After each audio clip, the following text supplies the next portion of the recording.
నేను మీషోలో అయితే లేటెస్ట్గా ఈ విగ్రహాలు తీసుకున్నానండి. ఒకటి లక్ష్మీదేవి, ఒకటేమో వినాయకుడు అండి. మనం ఏ పూజ చేసినా ముందర వినాయకుడికి పూజ చేసుకోవాలి. మనమైతే పసుపు ముద్దను పెట్టుకుంటాము.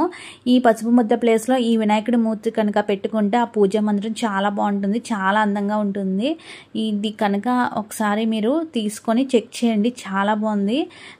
విగ్రహాలు మనకి చెప్పాలంటే ఫొటోస్లోనే అసలు అంత అనిపించలే, కానీ బయట అయితే ఫినిషింగ్ కానీ, దీని డిజైన్ కానీ, కలర్ కానీ చాలా బాగుందండి. ఈ వీడియో మీకు కొంచెమైనా యూజ్ అవుతుంది. ఇప్పుడు పూజలు స్టార్ట్ అవుతాయి కాబట్టి వరుసగాని యూజ్ అవుతుందని పెట్టాను.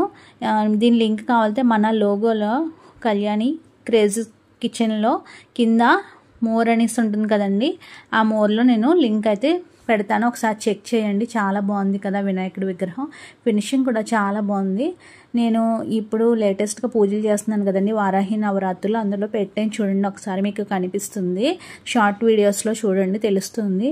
నచ్చితే లైక్ చేసి షేర్ చేయండి. Thanks for watching. Please subscribe.